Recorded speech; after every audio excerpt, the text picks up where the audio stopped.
Welcome to the Rising Women Leaders podcast. We are a sisterhood of women stepping into courage, self-love, and feminine leadership. I'm your host, Meredith Rom, and here I'll be sharing personal insights as well as interviews with inspiring leaders and entrepreneurs so you can create more daily magic in your life and also grow your business without losing sight of spiritual values as a rising woman leader. If you like this podcast, use our hashtag Rising Women Leaders, follow me on Instagram at Meredith Rom, and sign up for email updates at risingwomenleaders.com. You'll receive all the new and inspiring content, including insights I only share on email. Now get cozy with a cup of tea, light a candle, and grab a journal to listen to this week's magical radio podcast. I wanted to tell you about a New Year giveaway that we're hosting at Rising Women Leaders. This is a giveaway of a free 75-minute video coaching session with me. To enter, all you have to do is write a review for the Rising Women Leaders podcast on iTunes. You can search for it in iTunes or the podcast app. Sign in and leave your review. And in the coaching call, we'll be taking the space to reflect upon this new year, what you want to cultivate for yourself, how you want to show up to take care of yourself, show up to your spiritual practice and to your service and your contribution to the world. I'll also be answering any questions that you may have about starting or growing a business, branding, leading workshops, podcasting, finding your voice, or crafting and sharing your story. So your positive review on iTunes will support our community to grow, to thrive, and to reach the women who are seeking the kind of wisdom that are shared by the women featured on this show. So again, thank you so much for being here and tuning in. The winner will be announced on February 11th. All you have to do is leave a review for us on iTunes. Thank you so much for participating. Welcome back. I am so happy today to be sitting down with my dear friend Rebecca Farrar. She is an astro priestess, wild woman, writer, and lover. She provides astrological guidance with a down-to-earth approach, utilizing her studies on the evolution of consciousness and psychology. Thanks for being here, Rebecca. Thank you, Meredith. I'm so excited to talk to you. Yeah, this is so fun. Already we were laughing before the recording. And yes, so happy to have you here.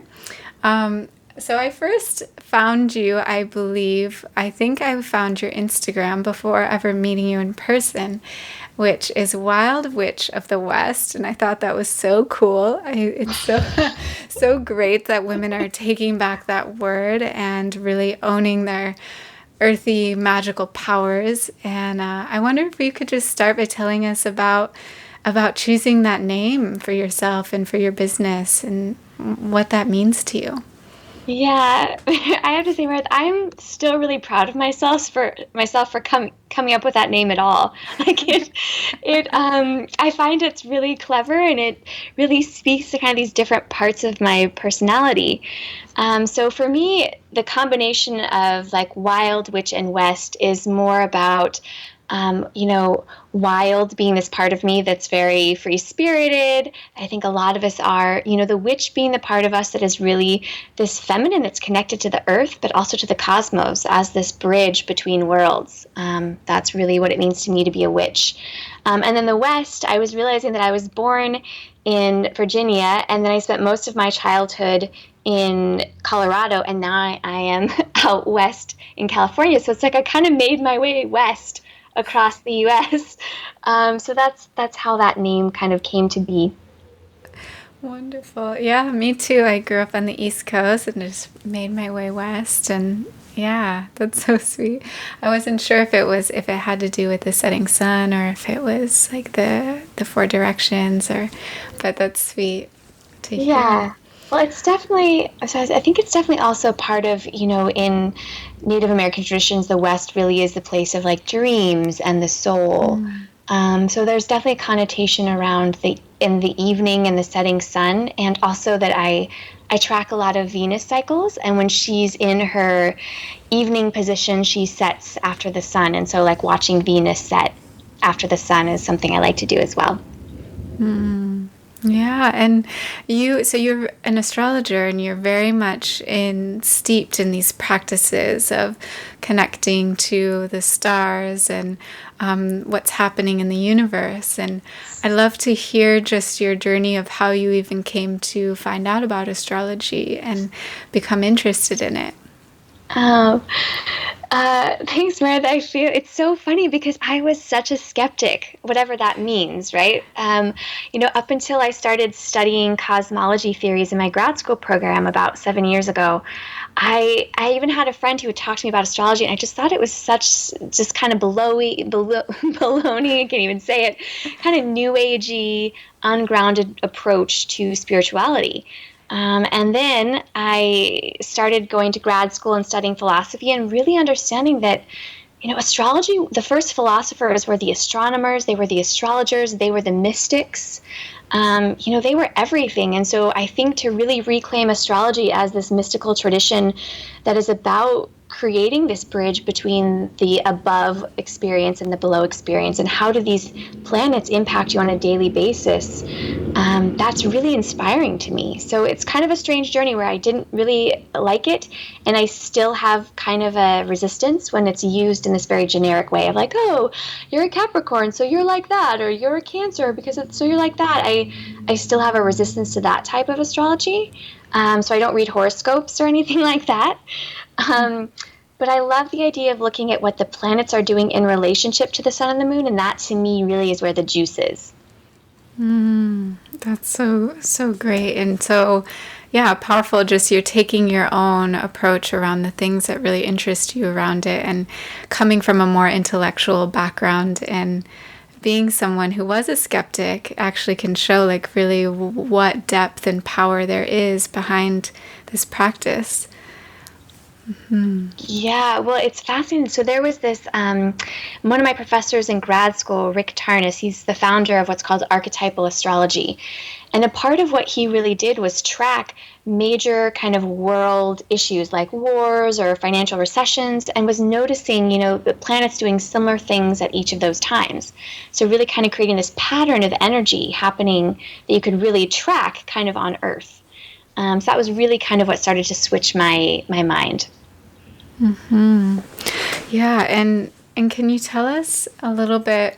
So you were in school, you found out about it, you became, first you were skeptical, but then you started learning more.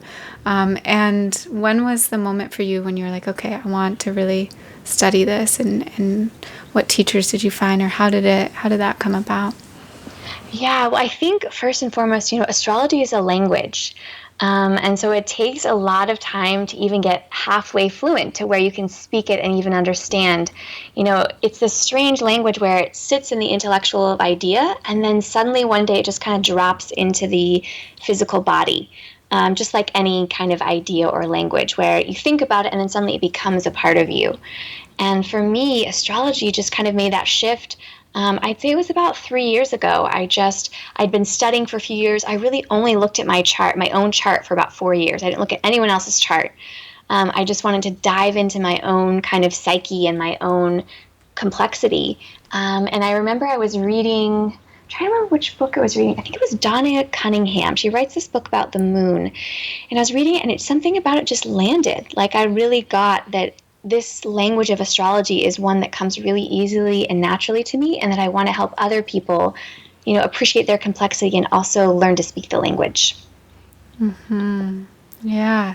And for people that are more new to astrology, let's just give like a little background around most people know their sun sign, and I know you're doing Western astrology. Maybe you can even say some of the difference between Western, Eastern, the different practices, what our moon sign is, rising sign, things like that. Yeah. Yeah, thanks, Brett. That's a good place to kind of start with orienting to what astrology is. Mm-hmm. So for me, when I look at a birth chart, I'm really focused on the luminaries, which are the sun and the moon, but also the rising sign, which is similar in Vedic astrology. The rising sign is very important. And I think what really separates out kind of the more Eastern and Western approach is that I don't use astrology in a predictive nature. I'm not really going to tell you about when you're going to get married or when you might have children, which is kind of the way it was used before in the East. There's also a strong connection to constellations and certain stars, whereas with the form that I use, we really focus on the planets because the planets are kind of the closest spheres of bodies of the astral to us, right? So Neptune is a lot closer to us than the sun. And well, okay, that's actually not true, but say the constellations, right? So the planet Neptune is a lot closer to us than the constellation of Taurus. So to me, Neptune holds more of a power than the constellation does. And so the version I do really focuses on the planets as kind of the powerhouse. So when I'm looking at a chart, I look at the moon and the sun. The moon really being your emotional realm, the way sometimes it can really show up as a relationship to your mother or the way that you were mothered, the way you are in your home. It's really who you are when you're all by yourself. And kind of our innermost core. It's the most human, is the way I describe it. It's like the sun is this kind of more light filled personality, persona, what we shine into the world. But the moon is really kind of the parts of us we might keep more secret. It's also the unconscious. So before I learned about my own moon sign, I would get really annoyed with Aries suns. I thought they were aggressive and domineering. And then looking at my chart and realizing, oh, I have an Aries moon. So actually, the things that they're putting out into the world are kind of my own passive aggressive tendencies that I may or may not be in touch with. So that's kind of more the way that I look at the chart. And then the difference with the rising sign for me is that it's more of a mask that we put on when we're uncomfortable. So I have a Cancer rising, so I notice when I'm with someone new, I go into this kind of Cancer mode where I'm really discerning, I'm really permeable and kind of wanting to feel however they're feeling, almost too much empathy sometimes. So I really separate out the rising sun and moon in kind of different categories than than the Eastern and more Vedic traditions do. Mm-hmm. That's so interesting. Mine is similar, kind of to what you said about the Aries moon. My moon is Leo, which is also that more like big, extroverted, part. But my sun sign is Pisces, which is very much more a little bit like intuitive, creative, more quiet, like internal. So yeah, being around people who are like my sister is actually a Leo sun, so being around her, it's like, wow, yeah, like I see her going out and doing the big things and like getting on stages, and I'm like, and then there's part of me that it's like, oh, but I want that, or oh, but that's like a part of me too, and sees that in people. Yeah. Well, it's funny too because this podcast you're doing is very very Leo moon. I think it's a place for you to, with Leo moon, I noticed, we're just going to talk about your chart for a moment, I guess, but with Leo moon, I noticed this really twin desire to simultaneously be seen and be the center of attention, and then sometimes the opposite of like really not wanting to be seen, and like really kind of taking it to an extreme of never really wanting to be in the spotlight. And I think this podcast is actually a really beautiful way for you to do both. It's like it's your podcast. You're the identity of it. You're the Leo identity, the spotlight, but you're shining spotlights on other people as well, which is also a very like kind of a balancing act of who's the center. Yeah, it seems to have fit me pretty well. I'm really just been enjoying it and having that, like, yeah, bringing people together, having that element of like, okay, I'm going to put myself out there in a way that's of service and shining light on other people as well. Yeah. Yeah. Yeah, I like that. And I have a theory that women who have fire moons like we do, that, our internal process is kind of, it's very optimistic and very fiery, right? It's a fire sign. So our emotional process tends to be, in my experience, almost more masculine. Like I don't stay stuck in emotion. I almost am more prone to kind of emotional avoidance because my moon sign is not really this very feminine, settling type of emotional realm. So it's interesting to me when I meet other fire sign women with moons in a fire sign, because to me, it's like there's something around that where there's this kind of leadership energy showing up in the emotional realm, like this kind of like cutting edge fire that wants to be expressed. Yeah, that makes sense. Yeah, and then so the rising sign, you mentioned that was more the mask that sometimes we put on, like in new situations or meeting new people. Yeah. I also would add that it's kind of your just a default mode. So even if maybe you are around someone but all of a sudden you feel awkward, which I often do, or uncomfortable, you'll also kind of I think discomfort is the key. Like even with discomfort, you may kind of go into your rising sign. It's this kind of just default zone of interacting. Okay, yeah, that's interesting. So mine is Scorpio. So that's kind Huh. of, it's like that's that very like mysterious or turning in or being kind of moody. I don't know exactly. But Well, yeah, I'm anything you curious. could share about that one? Yeah, my first thought is, do people ever consider you intimidating when they first meet you, or kind of unsure how to read, how Yeah, unsure how I'm to read not. you? Yeah, I think that's true because sometimes, because of my more introverted nature, sometimes I'm not always like the most warm when people first meet me, and it's totally not intentional. But that might be the Scorpio, just my own like, okay, this is a new situation. I'm feeling it, into this. And then I really open up a lot more, like one on one with people, but like being in bigger groups or situations, it's like, okay, I'm gonna feel into this first.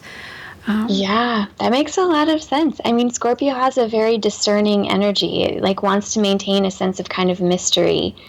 Um, I actually really appreciate Scorpio rising people because I also feel that they have the capacity to kind of go deep real fast, right? Like there's not this desire for superficial talk.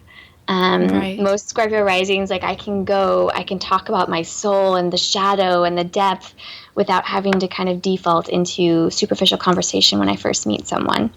Right. Yeah, that's so true. And actually, so social situations, the times when I feel drained are actually when it is just the superficial kind of surface conversations. And then it's like, okay, it's almost a feeling of like, oh, I can only really be with so much of that before it's just like feels draining. So finding the depth is definitely something that I do.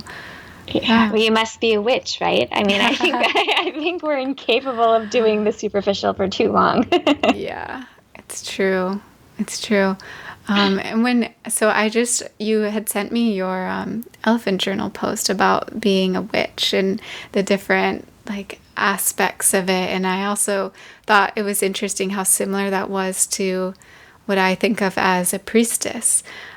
Just those elements of like connecting to the earth and to the magic and to the even like having cats or things like that. Would you want to share just a little bit more about what it means to you to be a witch?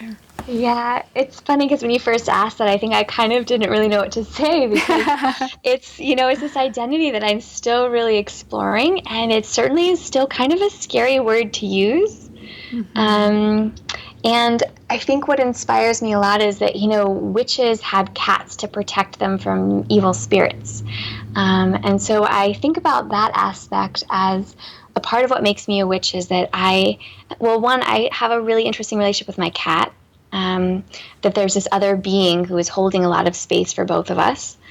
But to me, the witchy element really just comes in with this kind of pagan, earthly energy, and really wanting to be this bridge. You said priestess, and I have really thought about how I think it's synonymous. I think priestess and witch are very similar.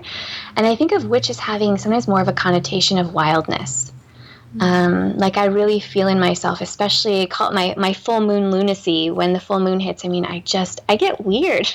And I think a part of what has made me feel more witchy is noticing how connected I am to the seasons and cycles. And kind of these very traditional modalities of wanting to, like this last Samhain, which was on Halloween, all I wanted to do was bring some close some close friends to my apartment and just get witchy and weird. And we did.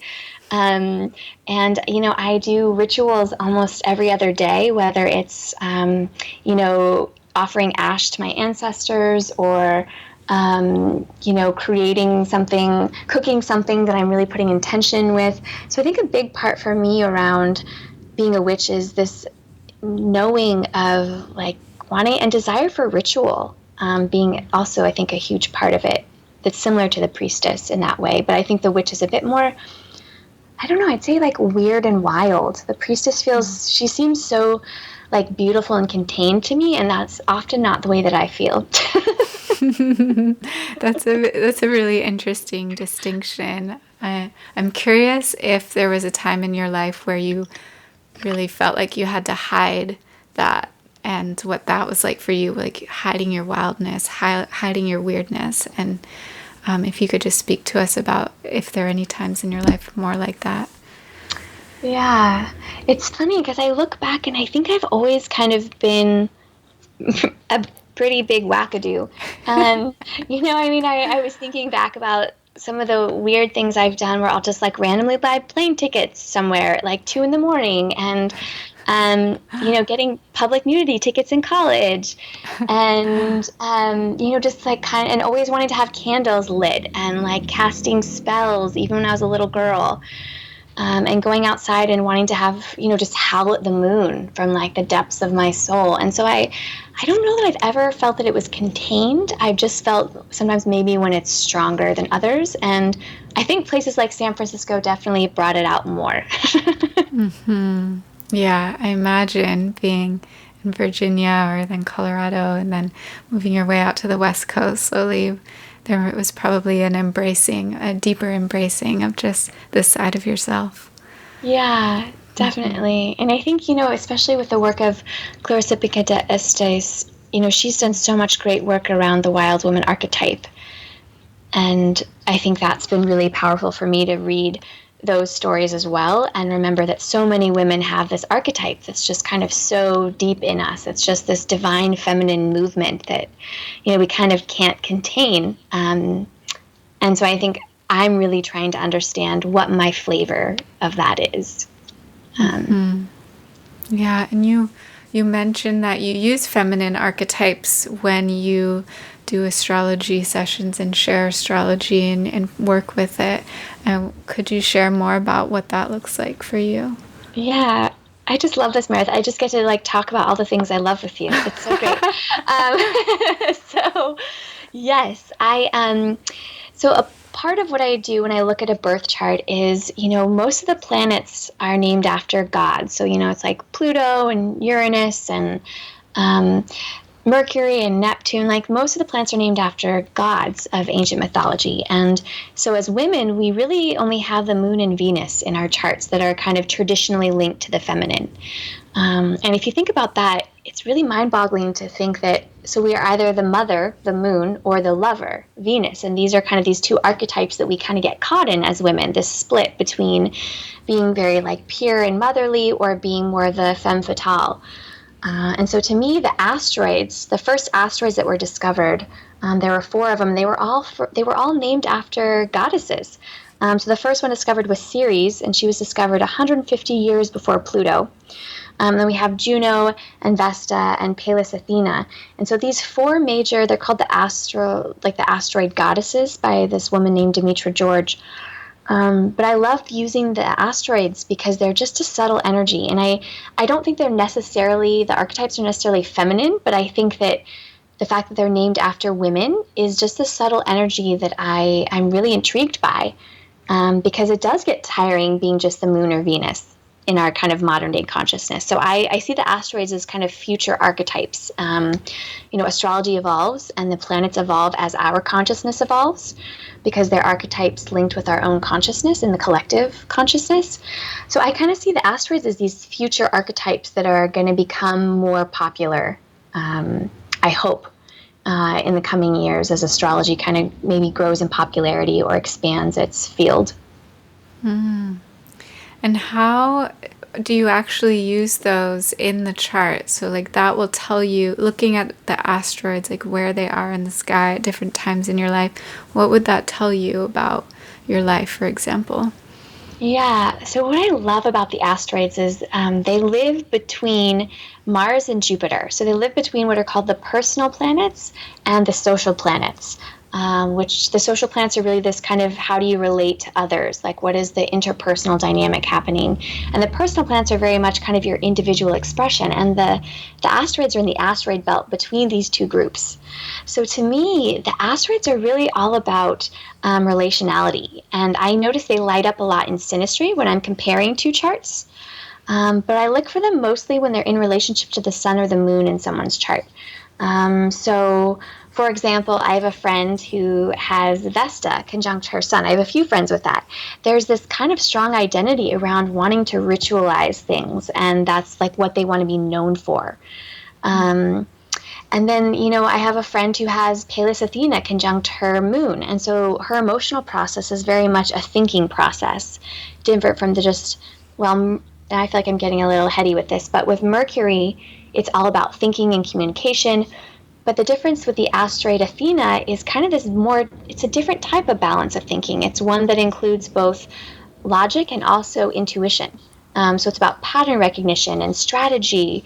And so when someone has a moon next to Pallas Athena, I can notice, well, yeah, their emotional realm is very intuitive, but it's also very logical. And so just when I look at the asteroids, I look first at if they're touching the sun, the moon, or their rising, and what relationships they have in the chart to those. But then also in synastry is really for me where they light up. Wow, this is so interesting. So, is this kind of your own style that you have been developing and trial and erroring, or did you find this in books, or did you have a teacher that started to teach you this way? Or did it come from you? I'm curious about how it came to be. Yeah, it's interesting, Meredith, because I don't think I ever thought about it really, but it definitely came from me. It sounds Demetra, like it. yeah, it's strange because, Demetra George is kind of this authority on asteroids, and she's done a lot of work around these four asteroid goddesses. But what I would do, Meredith, is in the evenings, I would just get these weird cravings to just stare at birth charts and compare them, and noticed all these patterns showing up with the asteroids in particular, so that when there's a certain asteroid doing a certain thing in my chart with someone else's chart and vice versa, there was a certain type of energy that was getting created each time this asteroid in my chart touched someone else's chart. And I also really expanded kind of my curiosity outside of the four main asteroids that are studied. I'm currently obsessed with Astraea, who's the asteroid of the bridge between Earth and the heavens. She's my favorite. She's also conjunct my sun. So I think there's something around me coming more into myself and wanting to discover this archetype on my own terms. Yeah, so it is. What happens is I just suddenly will get curious about a certain asteroid, and it'll take me down a path for like a month. And then I'll kind of feel that I understand that asteroid, and then I'll start incorporating it into my readings. So the one that's been showing up lately is Astraea, and also Hygeia is the other one I've been kind of obsessing about. Wow. Wow. It's my first time hearing about it. And I've had several, astrology sessions before.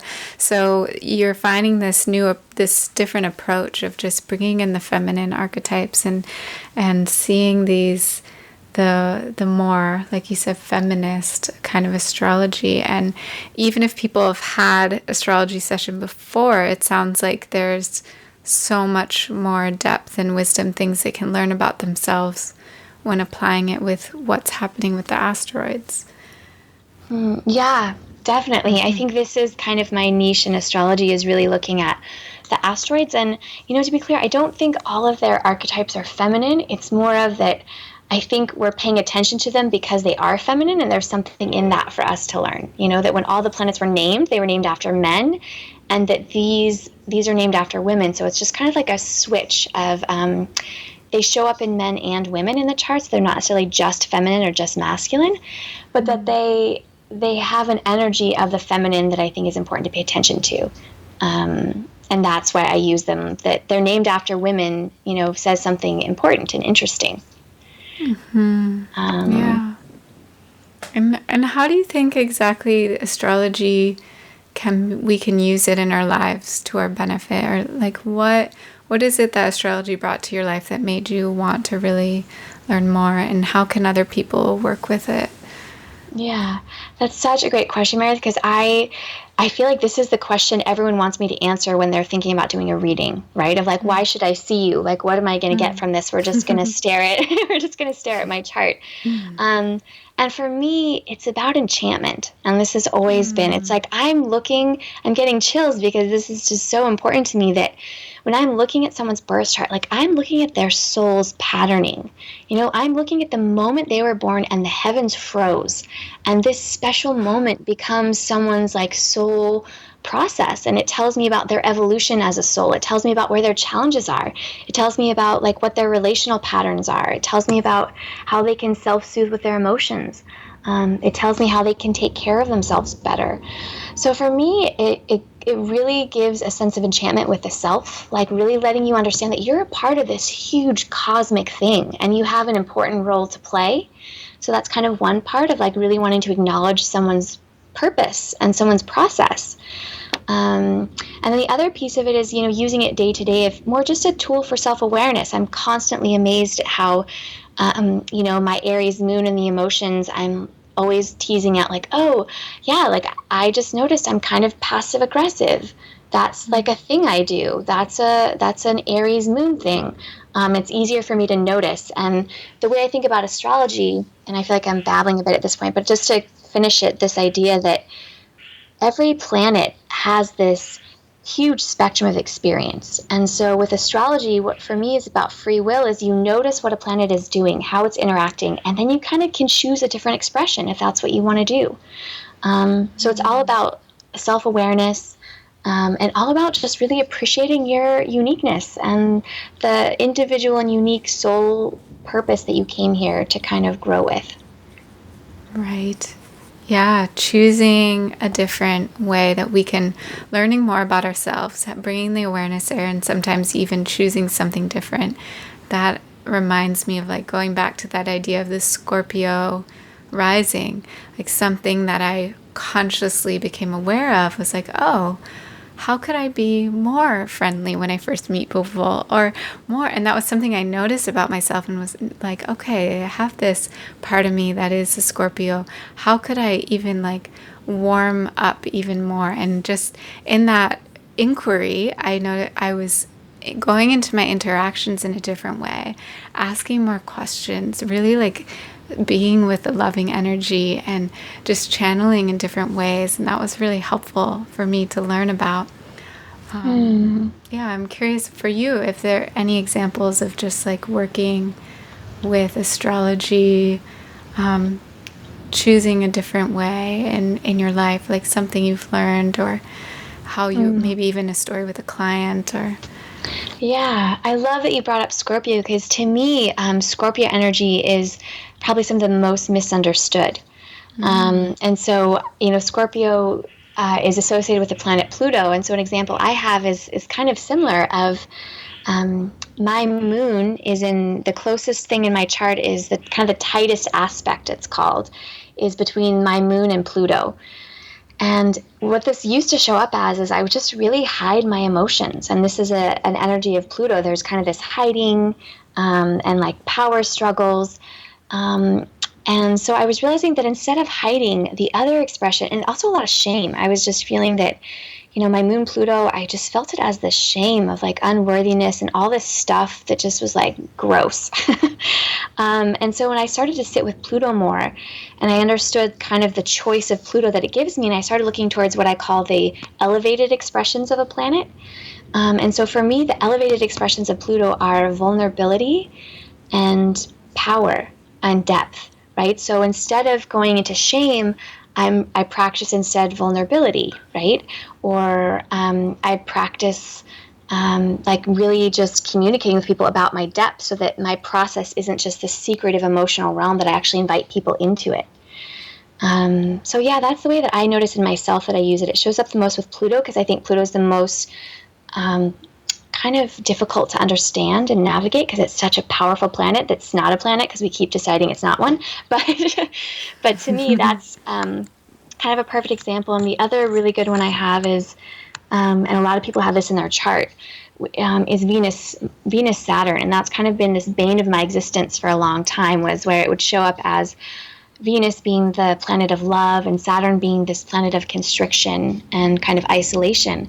There was always just this sense in me of like really feeling alone, like all the time, and that I didn't fit in anywhere, and that no one loved me, and I wasn't attractive, and Venus just felt really suppressed. It's like my feminine energy just felt totally shot. So I started to flip it and realize instead of claiming the other side of Saturn, which is like being an authority on Venus. So now I study Venus as much as possible to understand what is the feminine, right? And like, what does it mean to be a lover? And so that's why I started calling myself a lover, was to really own myself as an authority on love. And on Venus, so that it wasn't expressing itself in this other way, which could be loneliness or unrequited love or heartbreak or the kind of stuff I would prefer not to experience. Yeah, you used it as something that maybe could have been seen as a weakness into something that was like, I'm going to own this, and I'm really going to be in the inquiry, and I'm going to explore it. And that became part of your life purpose in a way of just like, this is something that is part of what you're here to explore in this life. Yeah, it's true. I'm glad that that's what you heard, because that's exactly what I was trying to express, that it's astrology gives you this understanding that these pieces you keep bumping up against. Jung has this beautiful quote around how whatever's unconscious in us shows up as fate. And so for so long, my unconscious was constantly in these dynamics where I was just feeling pain around love. And so I brought awareness to that dynamic in my chart, and suddenly it wasn't unconscious anymore. And so I could actually use it for my own power and my own good. And so that's, I think, a huge piece of what I love about astrology. Yay. And I'm curious about the times we're in right now, and if there's anything overarching that you're noticing in the stars. It could be specifically about the month right now where you just entered November, or anything you see in the year, or just the time we're in, what you see, what you're learning through the astrology and the stars. Yeah, that's a big question. I mean, there's so much going on, and I think everyone can feel it. Yeah. There's a lot of shift, there's a lot of change, and the major thing that we talk about in archetypal astrology is this Pluto-Uranus square that we've been experiencing on and off for the last several years, where what happens is that, one planet will go retrograde and then it'll go forward again. And so they're doing this dance between Mars and Uranus. And in later this fall, both of those planets are also coming into relationship with Jupiter. So there's this real expansion around the energy of revolution, transformation, social justice, and kind of this rebellious energy that's evoking of really wanting a lot of change and really asking people to evolve in the way that they're communing with Earth, but also with each other. So that theme is just really going to keep moving forward, and I think only getting bigger as it touches the planet Jupiter, which is all about expansion. So that's going to be a big theme for 2017. Yeah, and we're feeling it so deeply, just everything that's happening in the world, the revolutionary in the air, and the social justice, and taking a stand for things. Yeah, it's really potent and powerful, and it's also just so timely. That it's happening now, and we're all here on Earth at this time to be a part of it. It's exciting. And I'm also curious about, more specifically, you said that you have a lot of rituals that you love doing in your life, and things that different times of the year, and working with the seasons and the cycles. And could you tell us about some of the rituals that you've been working with as of lately? Yeah. What are the rituals? So I really get into the pagan holidays, the 8 of them, the next one being Yule, or winter solstice. trying to think of what do I do. I celebrate the full moons a lot, but I think that's become really popular, having women's moon circles and that sort of thing. How do I celebrate the holidays, stuff like that? It really varies. I've been trying to be more verbal about how I'm doing it, to share with other people what I'm doing, so it's not just this like weird, awkward thing I do alone. But for Samhain, I did a lot of stuff around my ancestors and clearing, offering ash and tobacco, and flowers and sweetness. And it just, yeah, it's funny. I'm in an experiment around what are the spells, what is the magic and the type of spells I like to do the most. So that's certainly something that's up for me, and I'm in an inquiry about myself. Tell me a little more what a spell means to you. Yeah, so I think of spell as a sense of ritual where you're actually making what's unmanifest manifest through something sacred. So for me, it's about where like the sacred and the mundane, like where the sacred and matter meet is through ritual. And so when you're doing a spell, you're finding a way to have the etheric realm of the universe and the earthly realm that we're on kind of coincide and create something in that meeting. And so I don't really do spells like you'd think of, maybe where you're like having a wand, and I don't always invoke the pentagram, which is the sacred symbol of the elements in witchcraft and pagan tradition, but I do it more so of just noticing how ritual can happen in any moment, right? Any moment there's intention is ritual. So I try to incorporate that a lot into kind of my day-to-day. Mm-hmm.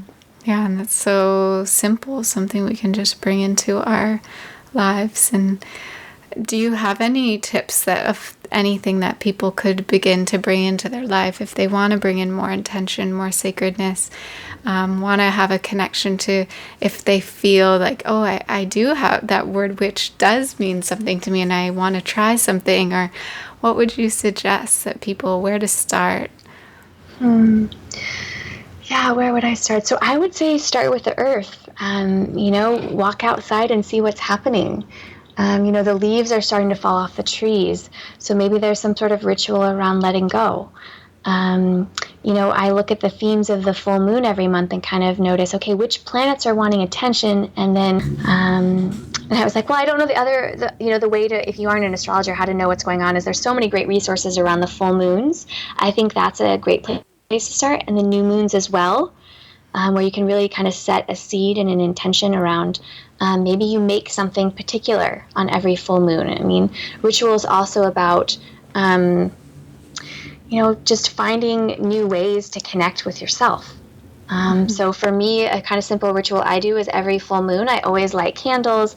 I look at whatever planet is kind of doing in relationship to the sun and the moon. I offer up some sort of offering around studying that planet. Or I was thinking, an easy way is you can sign up for my newsletter on my website, and I'm starting to send out actually suggestions for rituals for every full moon and new moon. Oh, yay. That's so useful. Yeah, it's funny, the idea just came to me this last week because I have been getting a lot of questions around, like, what can I do to honor this new moon or this full moon? And I just have all these weird things I do, so I may as well share them. Yeah. And do you find that your rituals are very intuitive? You're just kind of tuning in and creating whatever comes to you and through the Great Spirit? Yeah, I mean, I have all these books around like certain spells, or, I've tried listening to other people's ideas around certain rituals, but I find it's always just what'll happen is I'll make an altar. I'll just have this urge to make an altar, and then some sort of ritual comes from whatever altar I'm making. And that's usually my process, where I'll get the urge like, oh, actually today I really need white flowers. And so I'll go get white flowers. And then suddenly something in my apartment will grab my eye. And I'm like, okay, well, obviously those flowers should be next to that. And I just kind of watch how an altar wants to be created, and then look at the things on there and then notice some sort of a pattern, and then say, okay, well, there are white flowers and there's a stone, rose quartz stone. This is probably something about my heart. And then just like sitting in meditation around my heart or chanting. It's always really intuitive, and happens in a moment. Mm-hmm. Yeah, well, those are some great places for people to start, and just tuning in and listening and listening to when it's new, having some guidance, like what you're sharing in your newsletter, and then tuning in and doing more of that intuitive, okay, what flowers, what crystals, what do I want to bring in for this? And I know that so you did a lot of work. You said 4 years of just like looking in your own chart and really being in the self-discovery and the witnessing. And eventually you began to share with others these gifts and all these things you had been learning. And a question that I love asking people on this show is around fears that we've overcome. And I'm curious, when you think back on your journey of sharing astrology and starting your business and all of that process, like, were there any fears that came up for you? And if so, how did you work with them? It's like you said that, and I felt the fear. Yeah, I think there have been a lot of fears. I think the biggest one being around how do you kind of get out of the stability of a full-time job. I mean, that was something I did for 12 years, and I felt really identified around, I worked in business development and marketing, and I'd always had a full-time job since the time I was 22. And so that was a big fear around what does it look like when you let go of that stability and actually just have to kind of rely on your own energy to manifest abundance. That was a big thing. And I think I think this self-worth thing, I think a lot about Chiron. It's the asteroid of kind of where we hold our biggest life lessons, and mine is with the sun. And so there's always kind of this thing I bump up against around my own kind of self-worth and value. And I think the fear around how I'm afraid I won't belong anywhere, or I'm afraid that people won't like me. I get afraid that I'll never be able to fully orient to myself because I spend so much time always orienting to others. But I think even just being on a podcast like this is great practice for claiming authority. And I think that's something that a lot of women don't do enough of. So I think that's been a part of my fear I have lots of astrologer friends, so how do I find my unique voice?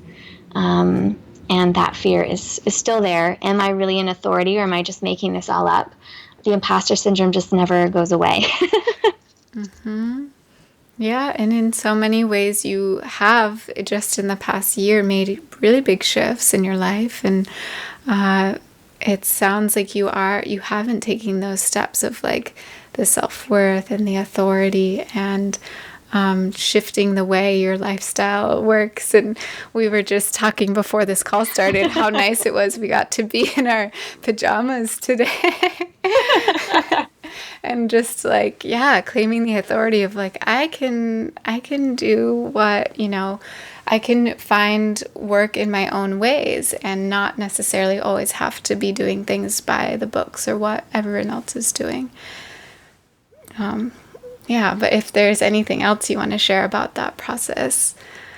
I don't know that I have anything else to share, but I do think that this is where astrology really was helpful to me, was that understanding that I have Sun Chiron, and this is not a wound that I can just get rid of after, I've been in therapy for like 7 years. It doesn't, that what I'm learning is there are parts of our soul that actually want to keep bumping up against the same issue over and over again.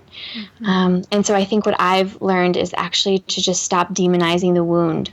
And to just like, it's there and I can wish it away, and I can do, I can't tell you how many self-help books I've read or how many things I've tried. And I think I'm just in this new phase of like, yeah, this part of me that feels unwhole, the part of me that feels wounded, I actually just get to sit with the wound and like let it be there. And it's going to keep coming up. It's not going to go away. That's a part of the myth of Chiron. Wow. And so that we don't have to feel, wounded by our wound, that we can actually just like appreciate that it's there and that it may never go away. And that's also what makes us really perfect. Yeah. Such a deep practice of acceptance, having to again and again to just know that, okay, there may be parts of myself I wish I could wish away, but rather I am going to more deeply love them. I'm going to more deeply just be present with them and to understand them. Yeah, and I think the other piece of the wound is just like being gentle when we see other people's wounds, right? Like I think that's what I've been really feeling is that majority of my clients actually also have Sun Chiron. So I'm wanting to help them with their wound the way that I've helped myself.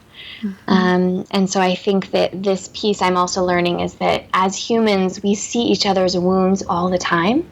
And how we react to seeing those wounds tells us a lot about ourselves. Like when I see someone really struggling and like trying to earn their worth with me or feeling insecure, I think in the past it was just so hard to look at, right? It's like so uncomfortable when someone wants your approval.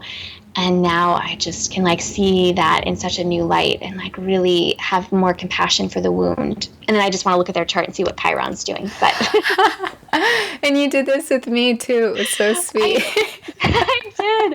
I heard that you were really on this like reclaiming of your power when you in your book. Like I just heard it so clearly. And so it was so fun. You gave me your chart information and it was right. It was Chiron was on your sun and you were just like really kind of in the midst of like claiming your power around healing. It was really beautiful. Yeah. Yeah. So interesting. And thank you for looking into that. And so is with Sun and Chiron, is it something that happens at specific times, or you mentioned like it's something that's just there as part of your chart? Well, so it happens in the natal chart when you're born, the sun is with Chiron, and then it also happens. It can happen as a transit. So in your case, the Chiron in the sky was going near your sun, and so it was the same themes as someone like me who has it natally. And so it's like I recognize those themes in myself, and saw you like interacting with them, and I was like, oh yeah, I'm so curious. And yeah, so you were having the same transit that I have every day, basically. Wow. Wow.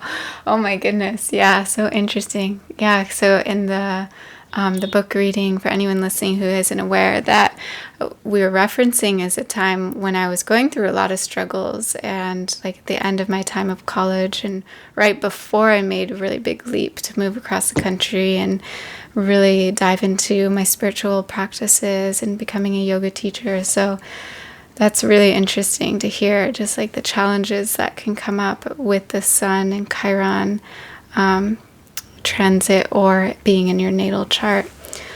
Cool. Yeah. I was really glad you gave me your info because I felt like a mystery had been solved and I could trust my intuition again. That there was a pattern there that I was noticing and I wasn't crazy. Yeah, you have that intuitive power. It's so cool when we get that affirmed, and then be like, yeah, I did know what was happening. Totally. Well, I'm curious just what you're excited about in your business now, and like if people listening are thinking, wow, this is so interesting. How do I get a reading, or how do I learn more? What can people do to dive deeper? Yeah, thank you, Meredith. You're giving me a moment to self-promote. I so appreciate that. So in terms of what I'm really excited about, I'm starting to look at astrolocality with my readings, where you actually put the birth chart over a map of the world and over a map of the United States and can get a sense of like what parts of your chart get activated in different places. Which is really fun when you're thinking about moving or just really curious about like a phase you're in or where you should take vacation. So that's one thing I've been really excited about. And then if people want more information, my website is wildwitchwest.com. And I have all sorts of information on there about setting up sessions with me where we can really go deep into the Chiron stuff and the asteroids, or also just kind of anything you're curious about. But of course, the asteroids, I'll probably push those on you no matter what. And yeah, I also have a blog with just information about different aspects that might show up in the chart and hopefully being helpful to understand more about how astrology kind of shows up in your world and how to learn the language. Yay. I'll include these links. It's really powerful going into this self-inquiry, and anyone that has never had an astrology reading before, even if you have had them, just knowing that this is it's a powerful way to get to know yourself better from my experience. And yeah, I hope that many people just look into it and dive deeper. Thanks, Meredith. I hope so too, and I hope I can be that person to help them dive deeper. Yes. Well, do you have any closing words before I end this call with a prayer? Anything that you just are in this moment wishing for the people listening, anyone that maybe is seeking, that deeper discovery or ability to know more about themselves? I think mostly just that if there's ever any doubt that there's not a specific reason that you're here, I would say that's probably in the chart. There's a very specific reason for you to be here at this time in this moment, and that I'm really grateful for all of us who are in this what Joanna Macy calls the great turning of our time, where consciousness is shifting so quickly. And I'm grateful to be here with you too, Meredith, during that time, soul sister. Yeah, me too. Thank you. Let's tune back into our breath. Just tuning into your heart in this moment, wherever you are, and to just come into this deeper knowing that there is a reason. There is a reason for you being here on this planet at this time. That there is so much that you're needed for, so much that we're all needed for, and that we can use all of everything that happens in our life, whether it be powerful moments, empowering moments, or more of the moments that made us feel that there are wounds or challenges, to just know that they have all led us into be these beautiful beings that we are today, with so many gifts to share. So I bring my hands to my heart and bow with gratitude. Thank you, Rebecca, for being here and sharing your wisdom with us today. And thank you to everyone listening. Thank you, Meredith. Such a gift you are.